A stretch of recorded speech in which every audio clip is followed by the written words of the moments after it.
Muy buenas noches. Vamos a tener la oportunidad de escuchar al profesor doctor Juan Bautista Perisroy, que es valenciano, doctor en filosofía, profesor, docente, músico y una serie de actividades más que por razones de tiempo no las podemos enunciar acá. Eh, pero Juan Bautista es un estudioso de las cuestiones contemporáneas y hemos elegido para el día de hoy, a partir de Magnifica Humanitas, la primera encíclica de su santidad, León XIV, para reflexionar acerca de la inteligencia artificial. Por eso es que nos ha propuesto eh, nuestro disertante de una manera muy sugerente: inteligencia artificial, el desafío de seguir siendo humanos. Juan, el micrófono es tuyo. Muchísimas gracias. Muy bien, pues muchísimas gracias. Buenas tardes a todos y a todas. Yo quiero estar expresando mi agradecimiento al Instituto Llama Guitén de Argentina por esta invitación y de una manera muy especial al profesor Del Barco por haber hecho posible este encuentro. Para mí estar hoy aquí pues tiene un significado que va bastante más allá de compartir algunas reflexiones sobre la encíclica. Quienes llevamos leyendo, estudiando, dialogando con Jacques y Raisa Maritain, sabemos que su pensamiento sigue vivo porque existen instituciones, existen también personas que han asumido esta tarea tan importante de custodiarlo, de estudiarlo y también de transmitirlo. El Instituto Jacques Maritain de Argentina forma parte de esa historia y también de esa memoria. Yo quisiera subrayar precisamente la palabra legado, porque guardar el legado de un pensador, uno podría pensar que es, bueno, pues conservar sus libros, recordar sus fechas o repetir sus ideas. Yo creo que significa algo más, significa seguir manteniendo abiertas las preguntas que formuló y comprobar que todavía tiene que decirnos y atreverse también a confrontarlas con nuestro tiempo. Y eso es en buena medida lo que quisiera hacer hoy aquí. Para hablar de Maritain, bueno, significa hablar de la persona, de la dignidad humana, de la democracia, de la cultura, de la fe, de la razón y del compromiso con el mundo. Y significa también preguntarnos si aquel humanismo que él defendió puede seguir ayudándonos a pensar al ser humano del siglo XXI, y lo vamos a hacer de la mano de esta maravillosa encíclica que nos presenta el Magisterio.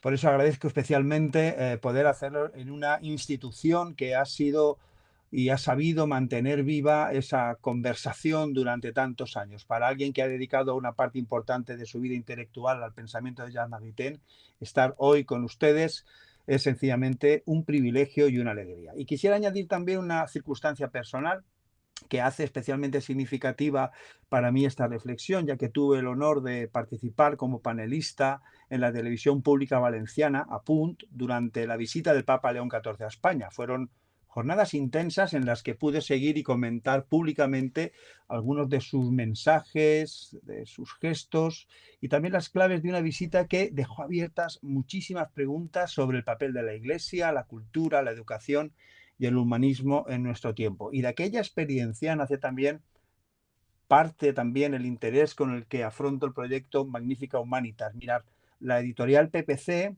nos ha encomendado abordar desde distintas perspectivas algunas de las dimensiones fundamentales del humanismo cristiano que hoy merecen ser pensadas de nuevo. En mi caso me corresponde hacerlo desde el ámbito de la educación, que es una cuestión que atraviesa buena parte de mi trayectoria personal, docente y también intelectual. Ya saben que dedica al menos 7 números esta encíclica especialmente a la educación. Nos habla de esa alianza educativa para la era digital y el rol central de la escuela. Nos habla de educar para el discernimiento, una palabra que yo creo que es vital para este siglo XXI, saber discernir, educar para la verdad, para distinguir verdad, opinión, conocimiento y propaganda, información y manipulación, Habla también de educar para la libertad, educar para la relación, educar para la dignidad. Bueno, es como muy interesante, ¿no? Pero bueno, recoge nuestro Papa León XIV el guante de Benedicto XVI en su Caritas in Veritate, esa emergencia educativa. También del Papa Francisco con ese pacto global y León XIV. Bueno, nos dice que la educación es como la resistencia humanista que tenemos que hacer ante el acoso de la hiperinformación digital. Y además tengo la fortuna de hacer y realizar este trabajo de la mano del doctor Agustín Domingo Moratalla, con quien comparto desde hace años la preocupación por una educación capaz de formar personas, generar ciudadanía y de algún modo mantener viva una determinada idea de dignidad humana. Entonces, desde ahí quisiera situar también mi intervención de hoy y preguntarnos qué puede aportar el humanismo a la educación y quizá de una manera todavía más urgente, qué tipo de ser humano estamos ayudando a construir cuando educamos. Magnífica Humanitas. Lo quiero hacer de la mano de Jacques Maritain. Y Jacques Maritain ante la civilización algorítmica que nos toca vivir. Esta encíclica del Papa León XIV, publicada, como saben, en el 2026, no se puede considerar en absoluto como un documento menor dentro del magisterio pontificio. Yo creo que nos hallamos ante un texto que debe ser leído como un intento audaz de articular una respuesta teológico-filosófica a la pregunta que nuestra época tecnológica formula con creciente apremio, que es la siguiente: ¿qué significa ser humano cuando la máquina comienza a imitar nuestras capacidades más distintivas? Mi propósito esta tarde, por lo tanto, sería ofrecer esa lectura de la encíclica a la luz del humanismo integral de Jacques Maritain, convencido de que el pensamiento de nuestro querido filósofo francés, formulado en gran medida, como ustedes saben, a primera mitad del siglo XX, adquiere en nuestro horizonte de sentido, un horizonte algorítmico de momento, una actualidad que él mismo seguramente no pudo prever. La audacia de Magnífica Humanitas consiste, en mi opinión, en haber sabido recuperar la tradición personalista para iluminar el presente sin caer ni en el optimismo ingenuo ni en el apocalipsis tecnófobo. Tienen ustedes en sus pantallas una presentación de diapositivas, la he hecho muy sencilla para que no nos podamos perder con imágenes, y en primer lugar les muestro el índice de lo que hoy vamos a tratar. En primer lugar, Babel y Jerusalén, la estructura dramática de la encíclica. Permítame comenzar por este gesto inaugural del documento. León XIV abre su encíclica con dos imágenes bíblicas que funcionan como una suerte de clave hermenéutica: Babel y Jerusalén. Este recurso a la escritura, algo más que retórico, es importante porque en él resuena una tradición que atraviesa toda la teología política occidental, desde San Agustín hasta la modernidad. Como bien saben los especialistas en el pensamiento agustiniano, la contraposición entre las dos ciudades, la terrena y la celestial, constituye el armazón de su filosofía de la historia. León XIV actualiza esta distinción para el debate tecnológico. Entonces, Babel representaría la tentación de una civilización que confía en su propia potencia técnica hasta el punto de creer que puede perfectamente prescindir de Dios, de los límites y de la vulnerabilidad, de estas tres cosas. Jerusalén, sin embargo, evoca la actitud reconstruida mediante la responsabilidad compartida, donde la diversidad que existe se convierte en cooperación. ¿Qué es lo que nos propone la encíclica? Nos propone, siguiendo esta tradición agustiniana, que la técnica no es éticamente neutra. Su orientación depende de la antropología subyacente. Permítame un pequeño apunte.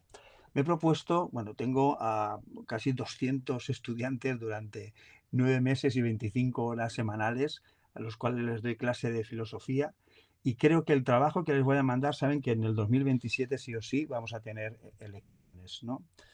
Quizá una pregunta muy interesante que le podrían hacer a nuestros políticos, nuestros alumnados, nuestros jóvenes, sería: ¿qué es para ti, preguntarle al político de turno, qué es para ti el ser humano? A ver qué es lo que nos contesta. Es importante porque según responda a esa pregunta, luego montan su programa político. Y muchos no sé si sabrían responderla. Lo que sí que considero que es fundamental para que nuestro alumnado, la gente que seguramente en estas elecciones no va a votar, pero votará en la siguiente, vean con claridad que lo que subyace, la antropología que subyace dentro de los partidos políticos es fundamental para poder después emitir el voto y meter ese voto en la urna. Bueno, no se trata en esta ocasión de condenar la tecnología, esto no lo hace en absoluto la encíclica, sino nos tenemos que preguntar por la civilización que estamos construyendo a través de ella. ¿Hacia dónde progresamos? ¿Hacia Babel o hacia Jerusalén? Y esta pregunta estructura todo el documento, los 5 capítulos que tiene, más la introducción, y constituye una aportación que yo considero muy relevante al debate contemporáneo sobre la inteligencia artificial. Otra de las cuestiones sería que es una encíclica que habla mucho de la persona contra el individuo, Maritain como intérprete, diría yo, ¿no? Llegamos aquí al corazón filosófico de la encíclica, que es la noción de dignidad humana.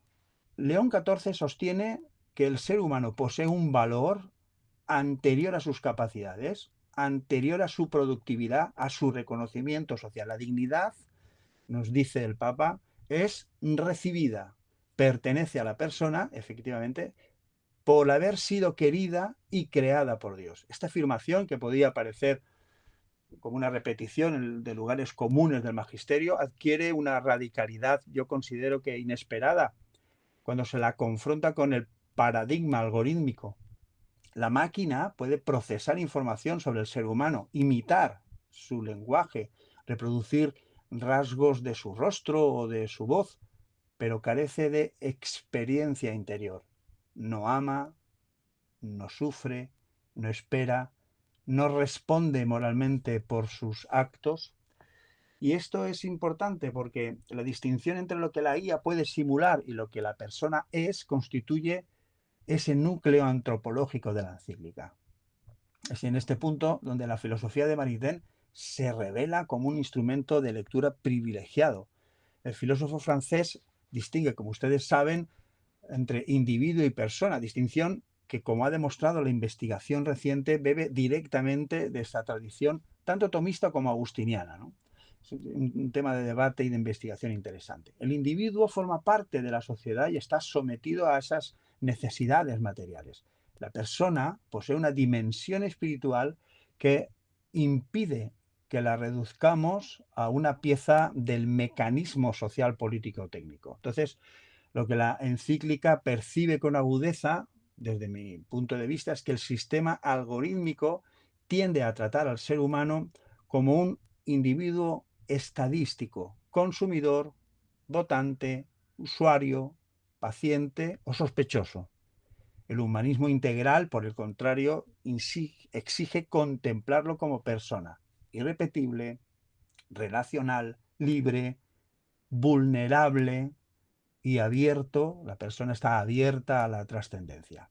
Esta distinción maritaniana, que en su tiempo parecía una, permítame, sutileza escolástica, yo creo que adquiere hoy una urgencia política y ética de primer orden. Por eso propongo en esta diapositiva que tenemos que poner en valor el pensamiento de Jacques Maritain y ponerlo en valor significa actualizar ese pensamiento que él tuvo en el 20, porque en el 21 nos sirve y nos sirve muchísimo.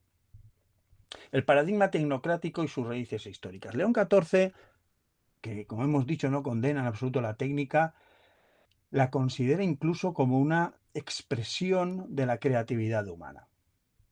Entonces, ¿dónde se dirige la crítica?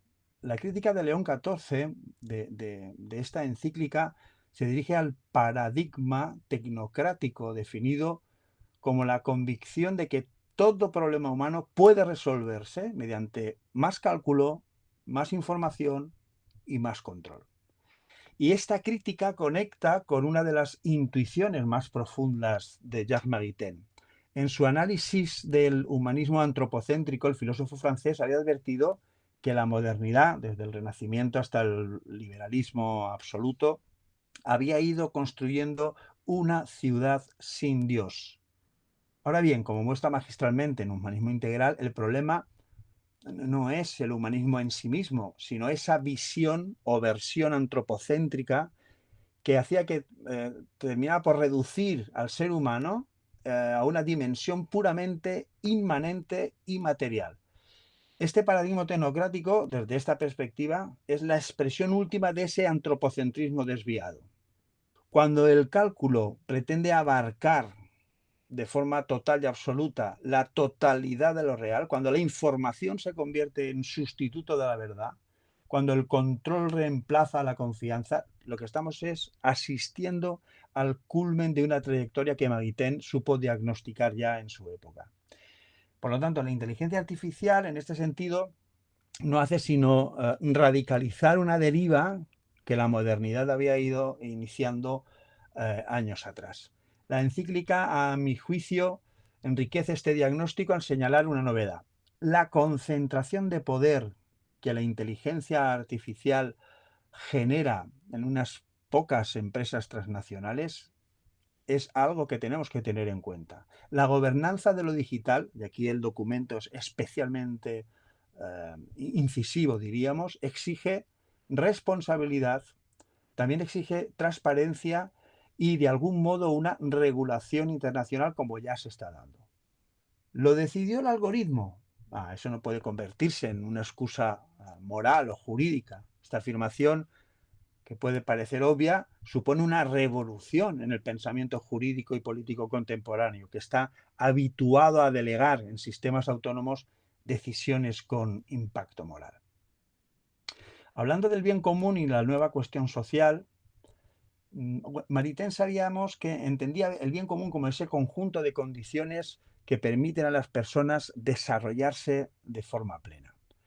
Y esta definición, que puede aparentar sencilla, yo creo que contiene una complejidad filosófica que merece ser desplegada. El bien común para el filósofo francés no es la suma de intereses individuales, eso es lo que nos dice el liberalismo radical, ni tampoco se reduce al interés estatal, como pretenden los totalitarismos. Incluye instituciones, leyes, bienes materiales, vínculos comunitarios, valores culturales y posibilidades reales de participación. Es decir, se trata de un concepto dinámico que debe ir adaptándose a las circunstancias históricas sin perder su fundamento antropológico. Y yo creo que el León XIV aplica esta noción al ámbito tecnológico con una perspicacia notable. Una innovación que aumenta la riqueza de unos pocos y extiende la precariedad entre muchos, eso contradice el bien común. También lo contradice una tecnología que concentra información, concentra poder económico y capacidad política en actores privados carentes de control democrático. Yo creo que el documento es especialmente audaz al señalar que el patrimonio cultural y también lingüístico de la humanidad, que constituye bien común por excelencia, está siendo utilizado para crear sistemas de enorme valor económico, mientras sus beneficios quedan encerrados en estructuras de monopolio. Esta crítica, formulada en términos de justicia distributiva, sitúa la encíclica en la tradición de la DSI, de la doctrina social de la Iglesia, pero con una radicalidad que yo creo que merece ser subrayada. Verdad, democracia y la contaminación de la comunicación. Uno de los apartados, para mí, más relevantes que tiene Magnifica Humanitas es aquel en el que aborda la relación entre inteligencia artificial, la verdad y la democracia. ¿Qué es lo que sostiene la encíclica? La encíclica sostiene que la democracia necesita ciudadanos capaces de distinguir los hechos, ciudadanos que puedan deliberar y ciudadanos que puedan confiar en espacios compartidos de comunicación. La tesis maritaniana que subyace a este análisis es que la democracia requiere una fe práctica compartida en la dignidad humana, en la justicia, en la libertad y también en la fraternidad. Cuando este consenso fundamental desaparece, lo que sucede es que la democracia puede conservar sus mecanismos formales, pero pierde progresivamente su alma. Y la encíclica, que comparte esta diagnosis, advierte que la inteligencia artificial generativa facilita la fabricación masiva de realidades ficticias personalizadas, y emocionalmente persuasivas. Pero es en su propuesta de una ecología de la comunicación donde el documento alcanza su mayor originalidad. León XIV sostiene que, igual que una sociedad puede contaminar el aire y el agua, también puede contaminar el lenguaje, también puede contaminar la confianza, la atención. Esta metáfora ecológica, que remite quizá indirectamente a la Laudato Si de Francisco, es una ampliación significativa de este concepto que teníamos del bien común. Por lo tanto, la verdad no es solo un valor intelectual, que lo es, pero es también un bien social que tiene que ser protegido institucionalmente. Y de la verdad damos un paso a la educación. Y nos dice la educación como resistencia humanista. Es una cuestión importante. Lo sitúa la encíclica en un lugar central. Educar en la época de la inteligencia artificial requiere algo más que enseñar a utilizar nuevas herramientas. Debemos primero, urgentemente, formar personas capaces de juzgar, de interpretar, de crear y asumir responsabilidades, de discernir. Maritain, como han mostrado los estudios sobre su filosofía pedagógica, sostenía que la educación debe impulsar el desarrollo total de la persona, siendo el alumno el agente principal en este proceso educativo y el maestro como ese factor motor. Esta concepción, que en su tiempo parecía una reacción contra el positivismo pedagógico, hoy yo creo que es importante, porque lo que la encíclica percibe con agudeza es que la IA, la inteligencia artificial, al ofrecer estas respuestas inmediatas, lo que hace es también amenazar. ¿Y qué amenaza? Pues amenaza con erosionar precisamente aquellas capacidades que la educación debe cultivar, a saber, la pregunta, la lectura atenta y lenta, la conversación, la memoria, el esfuerzo intelectual. Un estudiante que delega constantemente su pensamiento podrá producir trabajos formalmente correctos, pero también perderá la capacidad de comprender aquello que presenta. Los trabajos presentados con IA seguramente serán perfectos, pero el trabajo realizado por la mano humana y el pensamiento humano tiene mucho más valor. Esta observación, que algunos pueden pensar, ya están otra vez los nostálgicos de siempre, yo creo que es una advertencia profunda sobre la formación de los futuros ciudadanos. La educación en este horizonte se convierte, dice la encíclica, en una forma de resistencia. Resistencia a la reducción de la inteligencia a un procesamiento de información.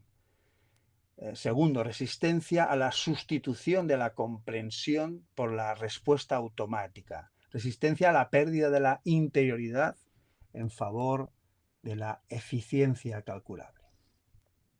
El siguiente paso lo damos con el transhumanismo y la vulnerabilidad. Es un poco la crítica del límite total y absoluta. Eso es uno de los aspectos más controvertidos y también más profundos de la encíclica. El análisis que hace de las narrativas transhumanistas y posthumanistas que imaginan la superación tecnológica de la enfermedad, del envejecimiento, de la fragilidad e incluso de la muerte. Y León XIV advierte que el límite humano no representa un defecto técnico que está pendiente de reparación. Nuestra vulnerabilidad nos hace dependientes de los demás y gracias a ella aprendemos a cuidar, a recibir, a perdonar, a agradecer. Esta afirmación es una repetición de la teología de la cruz, sí, pero esta potencia que adquiere es inusitada en el contexto de este debate transhumanista. Maritain, como he señalado, ya una apertura a la trascendencia, y esta apertura a la trascendencia ninguna tecnología puede capturar. La encíclica va a la raíz de esta intuición a afirmar que el verdadero, más que humano, procede de la gracia, de la entrega y del amor. La grandeza humana, por lo tanto, está en la capacidad de salir de uno mismo, de reconocer al otro y de ofrecer la propia vida. Hay una advertencia final del documento que yo considero severa. Algo así como que una humanidad que está obsesionada con eliminar toda fragilidad puede terminar despreciando a quienes encarnan de forma más visible el límite. Los enfermos, los ancianos, las personas con discapacidad, los pobres, los moribundos. Y yo creo que es una crítica que se convierte en denuncia de la lógica eugenésica que está por debajo de todas estas narrativas transhumanistas. Como conclusión, hay una pregunta que yo creo que no podemos eludir. La inteligencia artificial nos obliga a volver a preguntarnos qué significa ser humano. Y esto, que puede ser una paradoja, es su contribución filosófica más inesperada, diría yo. La pregunta que el documento formula con claridad es: ¿estamos creando máquinas al servicio de las personas o adaptando a las personas al funcionamiento de las máquinas? Esto no tiene una respuesta técnica, como habrán podido comprender, porque es una pregunta ética, antropológica y teológica. Por eso la encíclica no puede ser leída como un manual de regulación de la inteligencia artificial. Es una invitación que se nos hace a reflexionar de fondo sobre el proyecto civilizatorio que queremos construir. Maritain, con la distinción entre individuo y persona, con la noción del bien común, con la crítica del humanismo antropocéntrico, yo creo que nos ofrece las herramientas conceptuales para abordar esta reflexión. La encíclica de León XIV, como he tratado de mostrar, yo creo que asume este legado, aunque no lo dice de forma clara, pero asume este legado y lo proyecta hacia el futuro con una audacia que merece nuestra atención. Permanecer humanos, nos dice el documento, exige proteger la interioridad, la conciencia, la libertad, nuestro cuerpo, la vulnerabilidad, la memoria, la relación y también la apertura a Dios. Exige también instituciones que sean capaces de convertir estos principios en derechos, políticas y responsabilidades concretas. Ante nosotros se abre la encrucijada: una civilización técnicamente deslumbrante, pero espiritualmente empobrecida, o una ciudad común donde cada persona tenga un lugar y cada innovación sea juzgada por su aportación a la dignidad y por su aportación al bien común. La elección, como siempre en la historia humana, no está escrita en los algoritmos. Muchísimas gracias por su atención. Un abrazo desde España. Muchas gracias, Juan. Indudablemente que esto abre a una infinita cantidad de preguntas que el tiempo no nos permite seguramente abordarlos en este espacio, pero querría plantearte lo siguiente.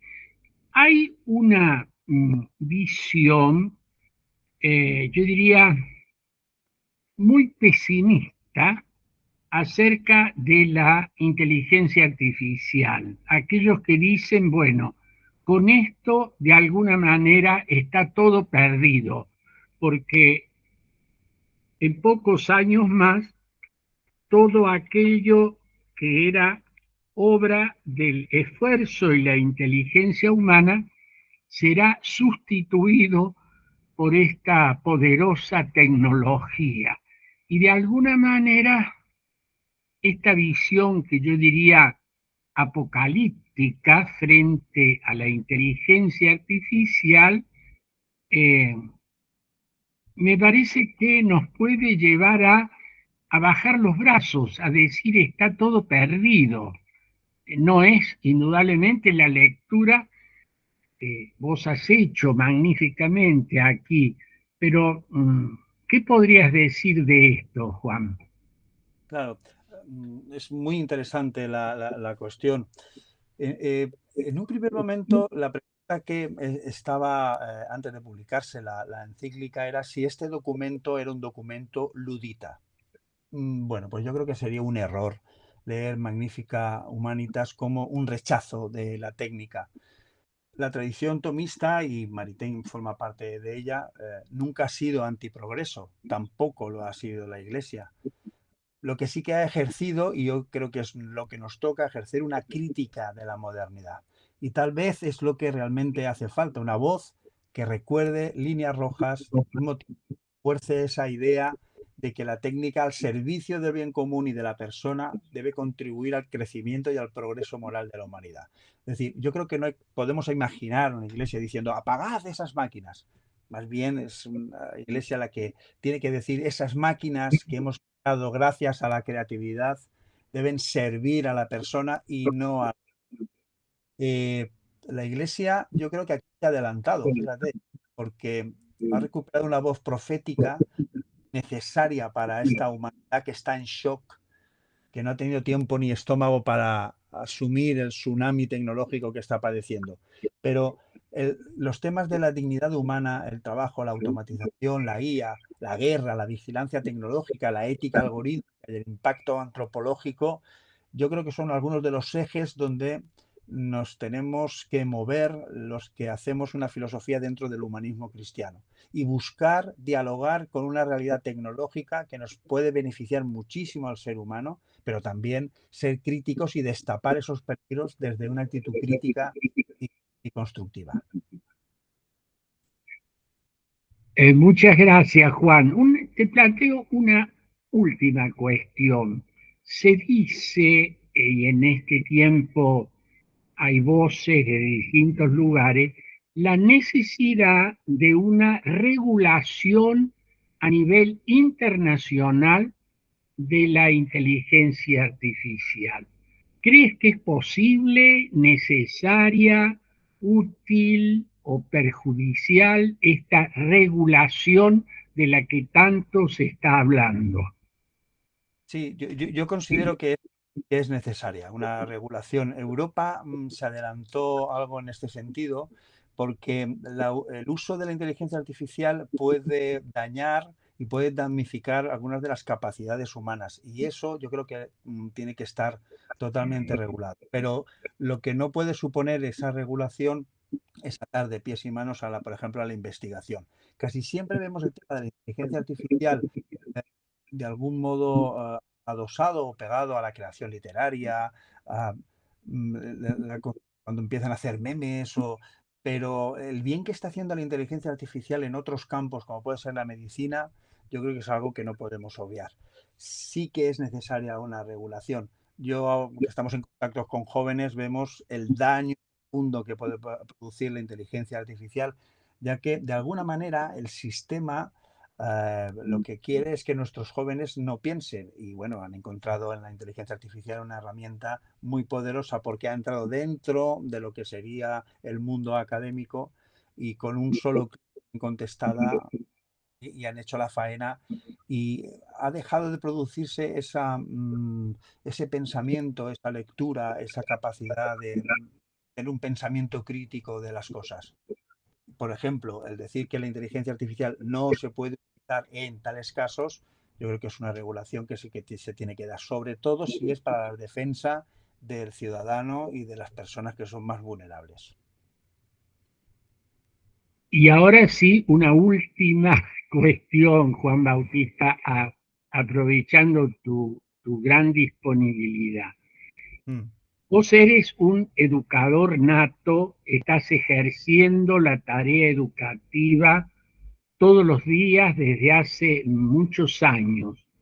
¿Cómo ves que podría combinarse en el tema de la educación por parte de un docente, por un lado, usar la inteligencia artificial y por otro lado, estimular a que los alumnos piensen por sí mismos.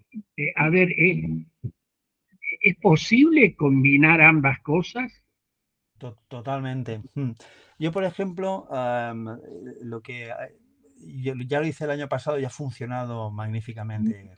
Este sistema es el siguiente. Como doy bachillerato y muchos de ellos se preparan para hacer lo que nosotros llamamos la EBAU, que es la selectividad, una prueba que hace el Estado para luego poder ingresar a la Universidad de Estudios Superiores, y es una prueba que tiene que prepararla cada una de las asignaturas, también en filosofía. La preparación se hace de la siguiente manera. Yo doy clases magistrales. Cojo los autores, los textos y, dejando el libro a un lado, uno te tiene que preparar bien las clases para que el alumnado vea que hay alguien que sabe de lo que está hablando, y empiezo a llenar la pizarra, haciendo los esquemas y explicando, y el alumnado tiene que tomar nota, tiene que escribir en libreta, bolígrafo y libreta. Y ellos al principio no lo entendían muy bien, pero luego se dieron cuenta, con los resultados que hemos obtenido también en esta prueba, que vale mucho la pena porque te va configurando internamente. Eso sí, cuando ellos ya lo tienen aprendido, cuando ya lo tienen asumido, cuando al final tienen que prepararse un examen, yo les invito a que puedan preguntar y hacer un prompt a las distintas inteligencias artificiales para que le den más información de los que ellos ya tienen.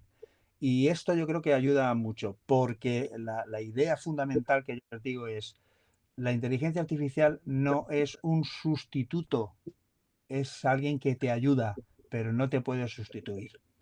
Cuando ellos empiezan a darse cuenta de que la inteligencia artificial en su búsqueda ha incorporado cosas nuevas, visiones que les ha motivado a pensar o a decir cosas diferentes, se dan cuenta que eso ha sido gracias a que primero ellos han sido capaces de hacer lecturas atentas, conversar, escribir a mano, y todo eso genera un pozo de sabiduría.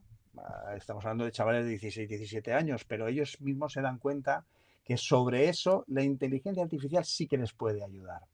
Y es magnífico, porque en la inteligencia artificial tú puedes poner un tema: dime autores, en qué libros habla, cuál es lo importante, cuál es lo fundamental, y si eso está hecho con un estudio previo que ellos ya han realizado, bueno, pues realmente les da muchísimas más alas.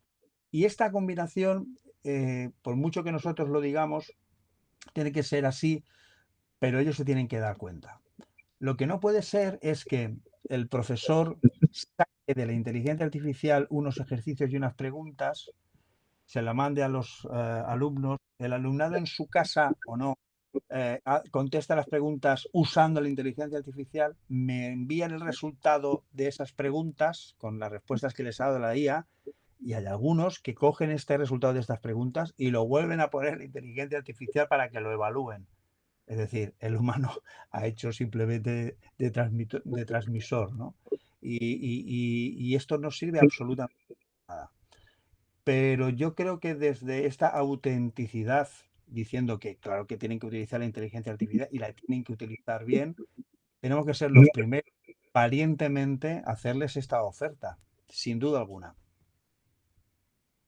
Te agradezco enormemente, Juan. Creo que tu respuesta ha sido muy clara y muy alentadora para todos y en especial para aquellos que tienen la noble y difícil tarea de enseñar. Es muy posible que aprovechando de tu bondad, te lleguen vía correo electrónico algunas preguntas y cuestiones que los asistentes no han podido hacer ahora y que por los problemas tecnológicos que tuvimos la sesión pasada no fue posible. Así que desde ya te agradezco tu disponibilidad. Un abrazo grande y hasta siempre. Muchísimas gracias.